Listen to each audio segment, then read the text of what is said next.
Now this video is going to be me basically stripping down a carburetor. Now I'm going to try and do it as fast as I can and strip it down to its basic components, then put it back together and see what time I get. So we shall start off now. This is an a100 carburetor. It's not the one that was on my bike, this was one we got as a spare, but everything's there, so we shall start. Now the first thing I'm going to do is take off the top retainer, which retains the slide. Stick that there, move all my tools out the way. Next thing to come out is the slide itself. I'll leave that as one part because you don't normally dismantle these if you're taking the carburetor apart. And put that down there. Next bit here is the choke, which should just be finger tight in. Yep, it is. Choke comes out, put there. Choke plunger out. And that goes underneath there. Okay, next bit to do, we've done all that, is the float ball itself. Float ball comes out. One screw. Two screw. Three.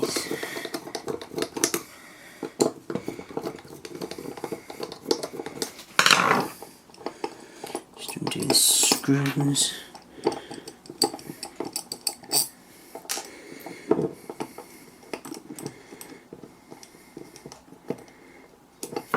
Concentration on this, just doing the bloody screws. There we go, that's faster. And we have the float ball off. Float ball's off, that goes over there. We then take the retainer pin out for the floats. Retainer pin's out, that goes there. Floats come out. We then have the jets, and the jets are, I think this one's a 10. So we take the jet out itself. Oops daisy. That should just be finger tight now. Come on. Yep, it is. Oh. How am I doing? About 2 minutes, I think. Surprising how you don't work out how time doesn't really come into your mind when you're doing this. There we go.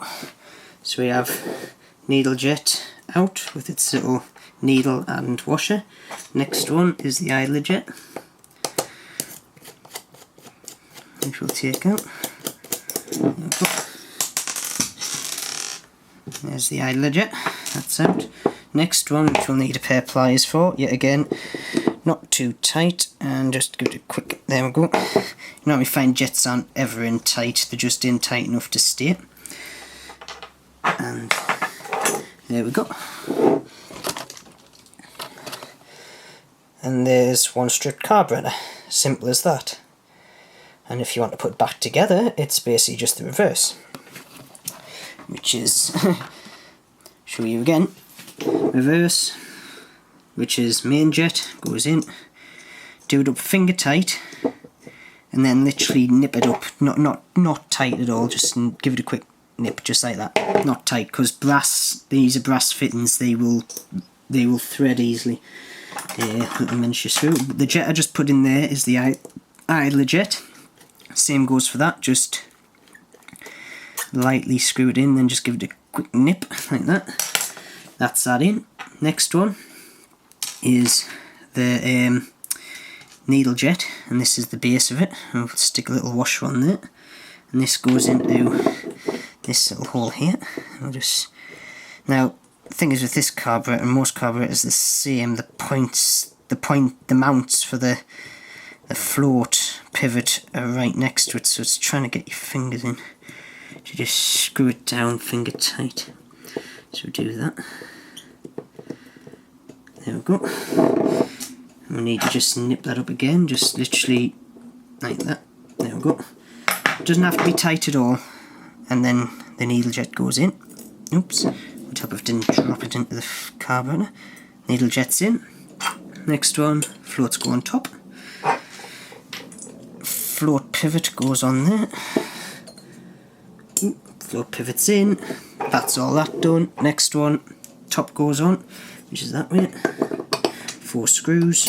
1, 2, 3, 4. When you're doing up screws, always remember you do them Oops, a daisy. I'll just drop that. When you're doing up screws, always do them in a cross pattern. And the first, go around them more than once. So the first time you go around, just nip them up. So like I'm doing here, I'm just going around and just nipping them up finger tight. Then once you've done them up finger tight, go around them again and just... Now, as you might have noticed, I haven't put a gasket on this because the gasket is actually in the set of drawers where I've got this out from. I can't be asked to find it, so imagine there's a gasket on there. Now, doing this cross pattern means there's equal torque on each screw, so that means it actually compresses the gaskets evenly, so you're less likely to have leakage. We then go on to the choke assembly, which is just a plunger down inside the carburetor. And then the choke goes on top like that. We then got the side assembly that comes in. That just drops in like that. Make sure everything's lined up in the correct places. Stick that on.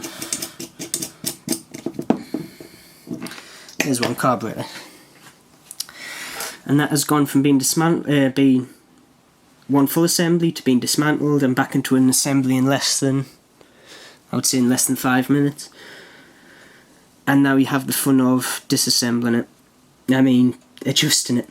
One thing I've just remembered that I forgot to take out was this mixture screw here, but I think that would have added just around about 5 seconds onto the time, so we'll just ignore that. But yeah, this just shows a carburetor. Don't be scared of them. They are an easy thing to work with. Read up on them first, because like I say, mixtures and stuff you need a bit of an ear for them.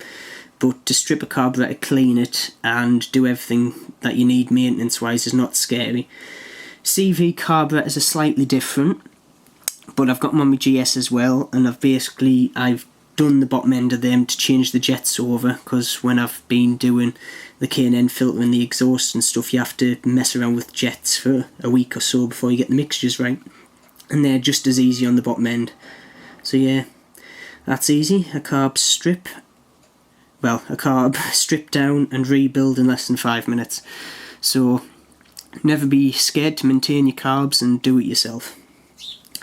And that's my message for you today. I will see you later, and nice ride.